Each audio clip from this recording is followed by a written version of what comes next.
तो मित्रों, तुम लोगों का स्वागत है। और मैं जानता हूँ तुम्हारे दिमाग में इस सब के साथ काफी सारे प्रश्न एवं सवाल उठ गए होंगे कि मैं तो एनिमे के बारे में वीडियो बनाता था, आखिर आज मैं ऐसे अलग टॉपिक पर की वीडियो क्यों बना रहा हूँ। तो इसका बहुत सिंपल सा एक्सप्लेनेशन है। तुम्हारा भाई उनमें से नहीं है जो कि सिर्फ एनिमे, मांगा और मानवास की मेरा मानना है कि दोस्तों की भी माननी चाहिए, और आज मैं वही चीज करने वाला हूँ। आज मैं अपने दोस्तों की जो इज्जत है उसको भरे बाजार में नीलाम करने वाला हूँ, और तुम लोग इस नीलामी में बैठे हो तो एंजॉय करो।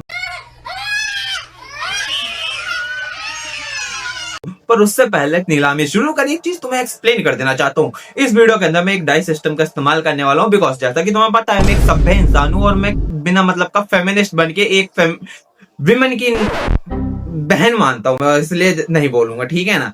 सिर्फ सब लोगों को ये नंबर दूंगा और सबको बारी बारी से पेलूंगा। तो सबसे पहले नंबर 1 पे है निहारिका, नंबर 2 पे है करण, नंबर 3 पर है सितेश, नंबर 4 पर है शिन, नंबर 5 पर है आयनो पंडित, हाँ मत पूछना इसका ऐसा नाम है, और नंबर 6 पर है राज। अब तुम्हारे दिमाग में सवाल हो गए होंगे राज को नंबर 6 पर क्यों रखा है। तो राज के साथ मेरा थोड़ा पर्सनल मैटर है, और नंबर 6 पर रखने का भी पर्सनल डिसीजन है। वो बात अलग है कि मैं जिसको जितना चाहूँ उतना पेल सकता हूँ, बिकॉज एडिटिंग के टाइम पर डाइस मैं अपने आप देख लूंगा। तो कार्यक्रम शुरू करते हैं, और सबसे पहले डाइस रोल करते हैं, और किसका नाम आएगा काफी बड़े सवाल।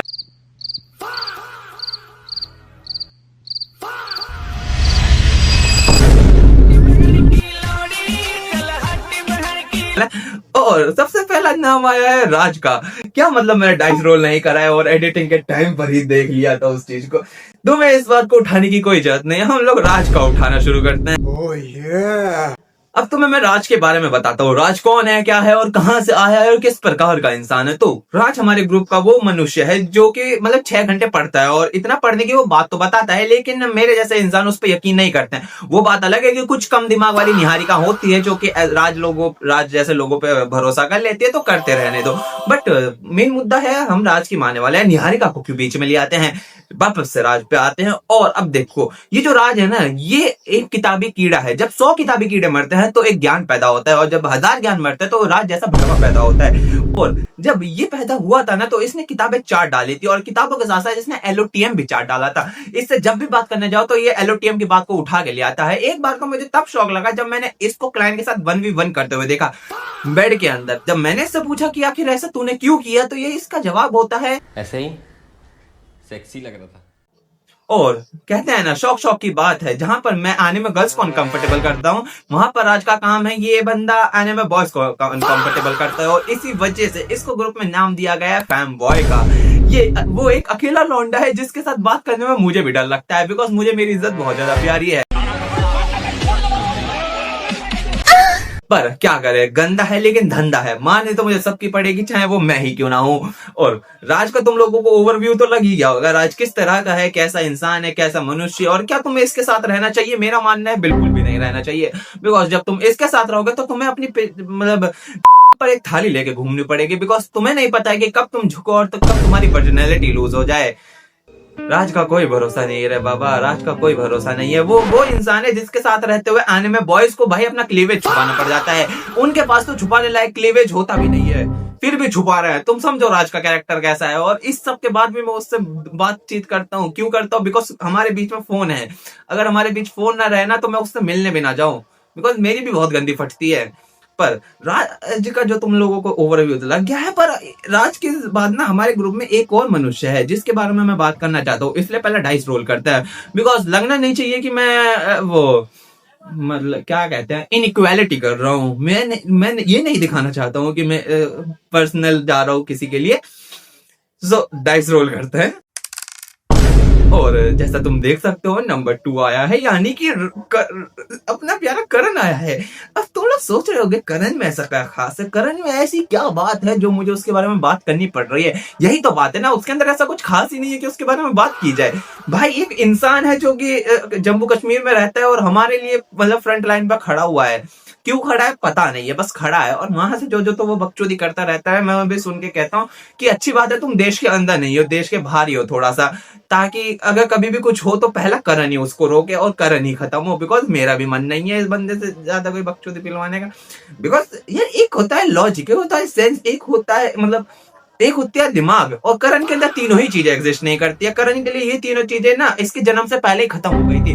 जब भगवान बुद्धि बांट रहे थे तो निहारिका दूध लेने गई हुई थी, तो करण भी कहीं, क्या बोल सकता हूँ मैं करण को इस सवाल, इस चीज क्या ही बोल सकता हूँ भाई। वो रास्ता ही भूल गया होगा बुद्धि लेने जाने का। तो मैं बता रहा हूँ, करण रास्ता भूल गया होगा, समय भूल गया होगा, दिन भूल गया होगा कि बुद्धि लेने जाना कब है, तभी तो उसके पास बुद्धि नहीं है।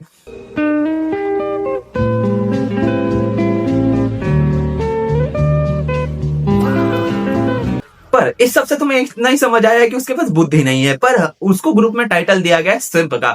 आखिर क्यों दिया गया है, कैसे दिया गया और कारण क्या है? तो कारण यही है कि करण भाई लड़कीबाज है, बहुत बड़ा लड़कीबाज है। एनिमे गर्ल हो या फिर, मतलब एनिमे गर्ल मेरे साथ सेफ नहीं रहती है वो मैं जानता हूँ, बट करण के साथ कोई लड़की सेफ नहीं रहती है। मुझे नहीं पता है निहारिका हम लोगों के बीच कैसे है और करण से बात कैसे कर पा रही है, बट करण के साथ कोई सेफ नहीं है, कोई लड़की सेफ नहीं है करण के साथ। भाई करण जहां जाता है वहां लड़कीबाजी दिखाता है और साबित कर डालता है कि मैं हूं सबसे बड़ा लड़कीबाज, और यही चीज उसको सिंप बनाती है।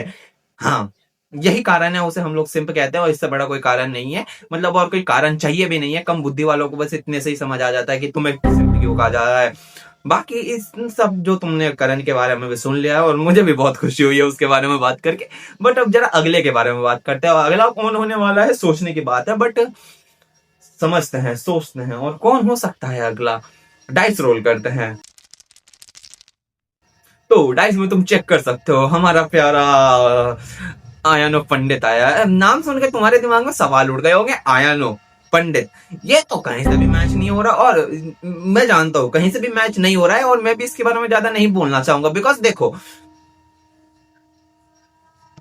एक बार को मैं गांड मरा सकता हूं, लेकिन काला जादू और श्राप मुझे नहीं चाहिए। और वो पंडित है, ठीक है ना। वो एक काला अब जादू मारेगा मेरे ऊपर, मैं पता नहीं क्या बन जाऊंगा। और मुझे नहीं बनना लड़की, मेरा कोई शौक नहीं है अपने अंदर कुछ लेने का। पता नहीं यार वो क्या क्या कर दे मेरे साथ, तो उसके बारे में बात करके मैं अपनी मतलब लौंडानियत पे सवाल क्यों हुई उठवाऊं, ठीक है ना। बट हाँ, इतना बताना चाहता हूँ, जो करण है वो फिलोसफी काफी अच्छे से फेंक के मारता है। इतनी अच्छी फिलोसफी फेंक के मारता है कि आज तक मुझे उसकी फिलोसफी समझ नहीं आई है। मतलब कई बार मैं भी सोचता हूँ कि क्या ही फिलोसफी है। उसने काफी सारे ग्रंथ पढ़ रखे हैं, काफी मतलब ज्ञानी बुद्धिमानी जीव है, और कई बार तो सवाल भी उठ जाता है कि ये जीव हमारे बीच में कर क्या रहा है। बिकॉज हम लोग जो है, हम लोग हैं जानवर, तुम्हें पता ही चल गया होगा मेरी बातों सुनकर। तो हम लोगों के बीच में एक ज्ञानी बुद्धिमानी जीव का रहना तो इम्पॉसिबल है, और शायद इसी वजह से वो कम एक्टिव होता है। बट उसके साथ मैंने कई बार चेस मैच खेल रखा, और तुम्हारे भाई ना कई बार उससे हार चुका है। हाँ, तुम्हें ये लगा होगा कि मैं जीता हूं, बट नहीं यार, मुझे नहीं आता चेस खेलना। मैं सिर्फ बेड में जीत सकता हूँ, ठीक है ना, चेस में नहीं जीत सकता। पर आयन गोट का जितना तुम्हें समझ आया, जितना मुझे बोलना था मैंने बोल दिया। पर अब जरा फिर से डाइस रोल करते हो। हाँ, तो तुम लोग देख सकते हो, बारी आई है मेरी प्यारी पत्नी यानी कि सतेज। और हाँ, मैं जानता हूँ सतेज एक लौंडा है, और मैं उसे अपनी पत्नी क्यों बोल रहा हूँ मुझे भी नहीं पता है। वो मुझे अपना पति बोलता रहता है, तो मैंने भी उसे अपनी पत्नी बोलना शुरू कर दिया। और वैसे तो तुम लोग जानते ही हो, मैं ग्रुप का बिग डैडी हूँ, और अगर कोई मुझे अपना डैडी बना रहा है तो क्या ही दिक्कत है। बट प्रॉब्लम की बात यहाँ पे नहीं है, ये नहीं है। प्रॉब्लम की बात यह है कि तुम्हें ऑलरेडी मेरे बारे में बहुत कुछ पता है कि मैं किस तरीके का इंसान हूँ, इसलिए मेरे बारे में बात करना बंद करता हूँ। सितेश पे आता है। सितेश ये वो मनुष्य है जिसके बारे में बात करना, मतलब ना बात करने की भी बुराई हो सकती है। और ऐसा क्यों? बिकॉज देखो, किसी की तारीफ तब की जाती है जब उसके अंदर कुछ खासियत हो। बट सितेश जिस दिन पैदा होगा ना, उस दिन उसके बाप ने भी कहा होगा, क्या औलाद पैदा करी है मैंने, इससे ज्यादा वाहियात चीज मैंने अपनी पूरी जिंदगी में नहीं देखी। और शायद यही कारण है जो सितेश का बाप समय से पहले ऊपर चला गया।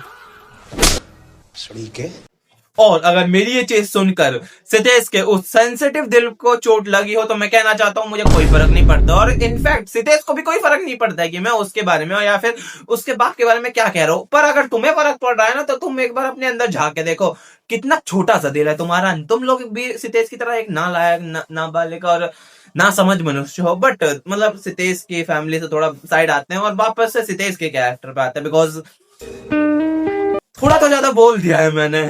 तो अब देखो, सितेश से मैंने जितनी बात करी है, मतलब पिछले 1.5 साल से बात करता हुआ आ रहा हूँ, और बहुत गंभीर बातें करी है। और उतने गंभीर बातों के अंदर जितना ही उसने आईक्यू अपना लगाया, उससे एक चीज तो समझ आई है कि शरीर चाहे कितना भी बड़ा होता रहे, दिमाग की भी बढ़त होती रहनी चाहिए। और शायद उसने अपने बचपन में शिलाजीत या फिर किसी चीज की तो कमी रही है उसके जीवन में, क्योंकि उसकी बुद्धि ही नहीं बढ़ी है। शरीर बढ़ा है, बुद्धि नहीं बढ़ी है। और इन सिंपल टर्म तुम सितेश को करण का छोटा भाई कह सकते हो। क्यों? बिकॉज दोनों के अंदर ही दिमाग नहीं है। इसलिए सितेश यानी मेरी पत्नी को साइड करता है, बिकॉज अपनी पत्नी की मैं सिर्फ बिस्तर में मानना पसंद करता हूँ, ना कि ऑनलाइन आकर। मेरा कोई शौक नहीं है कि मैं अपनी महबूबा की इज्जत इस तरह भरे समाज में उछालूं।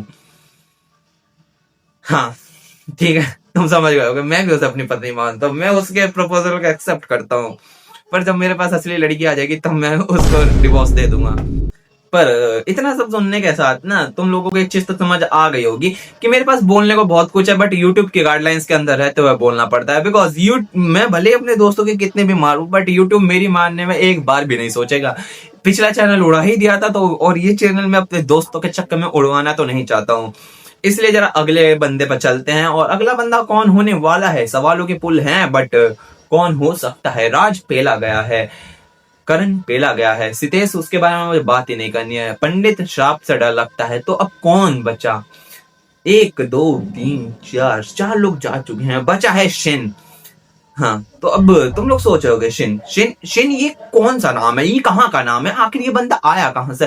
तो ये वो है जो मुझे मॉमी मानता है। मुझे नहीं पता है कि क्यों मानता है। भाई की नजर इतनी गंदी है, भाई के सामने मुझे अनकंफर्टेबल फील होता है। भाई लौंडों पे नजर नहीं मारता है, भाई मेरे पे ही नजर मारता है।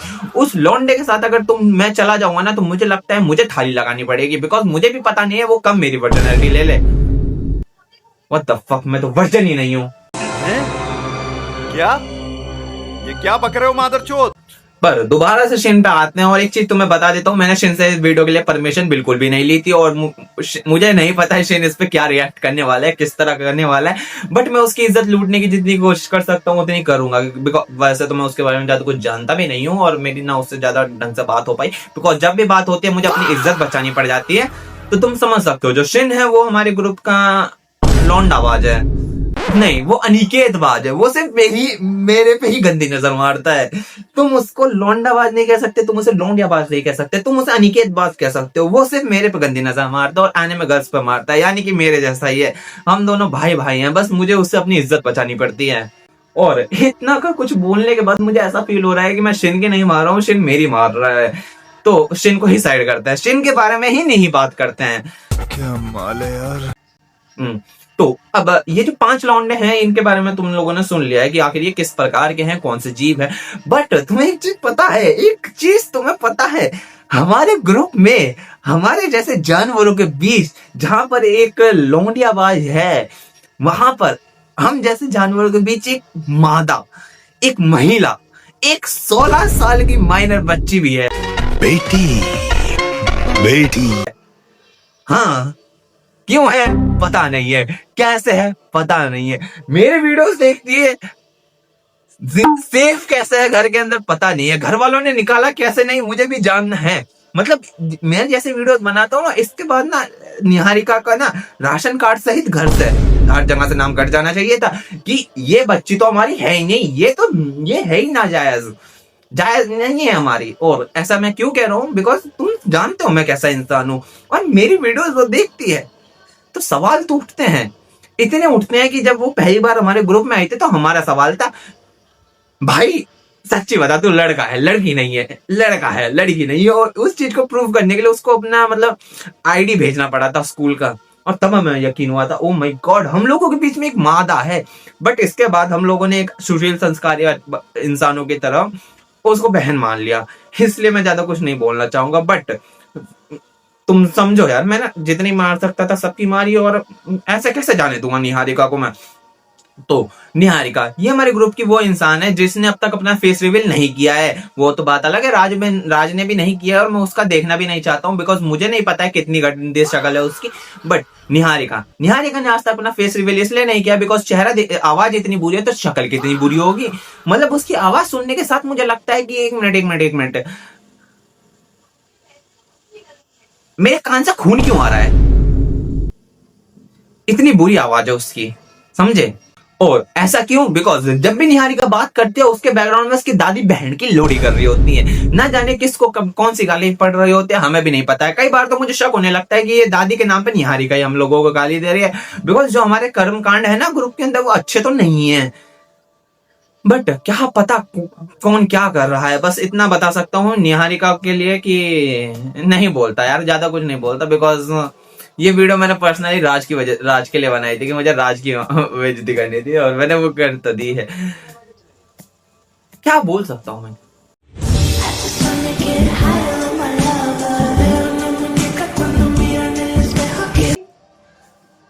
I mean, क्यों ना बोलूं? मेरा वीडियो मेरी मर्जी, मैं जिसकी चाहूं उसकी मारूं।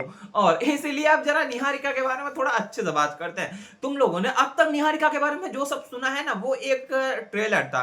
पूरी निहारिका की रियलिटी ये है कि वो एक लड़की है जिसके शरीर में एक लड़का रह रहा है। कैसे रह रहा है पता नहीं है। ये वो अकेली बंदी होगी जो कि मतलब अकेली तो नहीं होगी, वैसे लेस्बियन करती है, but Niharika is not lesbian.